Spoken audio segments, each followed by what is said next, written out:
Hello, my dear Sagittarian friends. This is Maxine Taylor. I've got your beautiful forecast for February.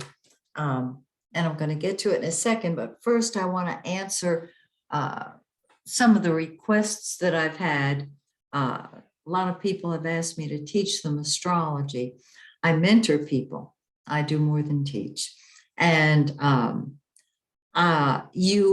I'm still going to be mentoring. What that means is you and I will meet face to face, one-on-one, either once a week, once a month, whatever. If you're a novice, I'll start you at that point. If you're a professional astrologer and you need questions answered, or an advanced student and you know about the birth chart, but you don't know how to forecast, you don't know what a diurnal chart is, you can't plan a wedding astrologically, we will work on what you need. Remember, this is tailored for you, no pun intended. So if you're interested in improving your astrological skills, if you're interested in, even as a novice, becoming an astrologer, go to my website, MaxineTaylor.com. All the information is there. Okay, now let's talk about this awesome forecast. Well, first of all, we know that Mercury has been retrograde. Boy, don't we know it. And of course, Venus joined in to make it the delightful tag team that it was. So Mercury is still retrograde until the 4th. It will go direct on the 4th.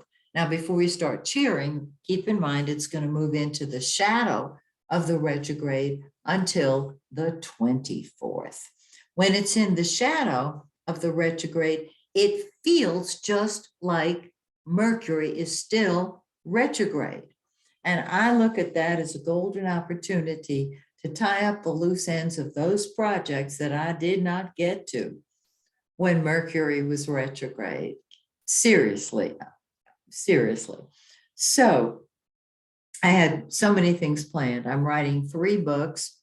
I've got the mentoring sessions. I've got everything just stacked up there because there just didn't seem to be enough hours in the day.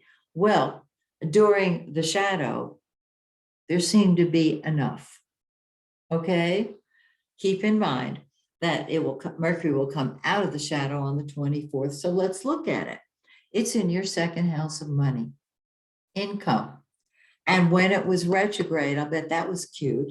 Well, now when it goes direct, you will find that you're thinking, because Mercury is thinking and talking, your thinking about money has changed.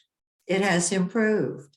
And you'll be able to get your head on straight relating to financial situations.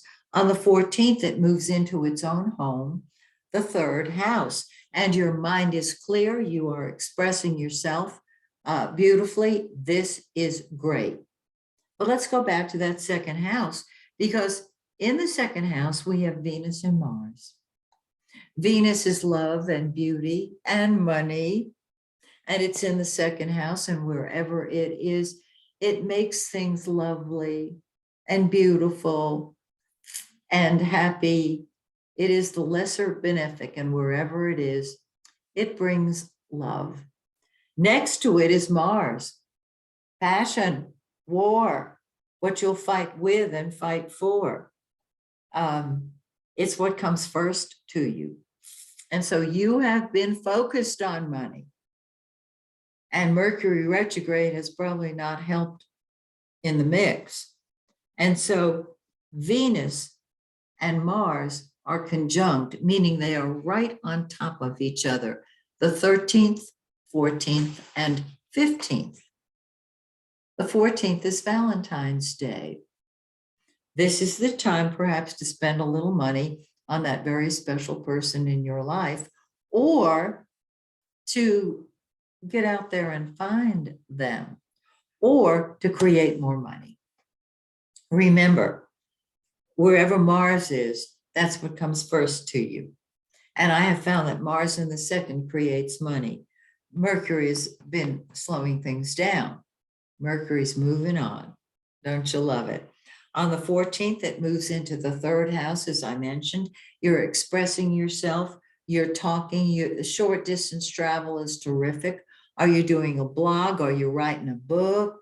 That Mercury helps you communicate.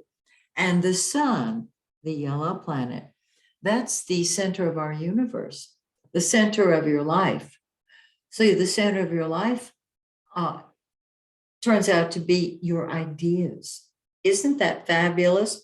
And you'll be expressing your ideas freely till the 18th, when the sun moves into your fourth house of home, family, and real estate.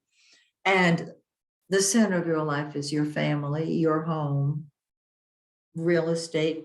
And look who's waiting: Jupiter, the greater benefic, which brings blessings and joy and expansion. So what I would say is, if you're going to buy a house, buy a bigger house. If you're going to renovate, great, make it big, make it grand. And so that's what we're looking at. Now we have a new moon on the 1st in 12 Aquarius, and this opens your eyes and your mouth. You're talking, you're communicating. It's terrific. The full moon 2 weeks later on the 16th is in 28 Leo, in your 9th house of the big picture, your higher mind. Oh, it is wonderful, absolutely wonderful. And so you've got your conscious mind open, and you're seeing a much larger picture. You're seeing a larger scope, and you're dealing with your principles and beliefs. I love it. I think it's great. So I hope you do too. So till next month, when once again I take a look at your forecast, may the stars shine brightly on you and yours. Bye for now.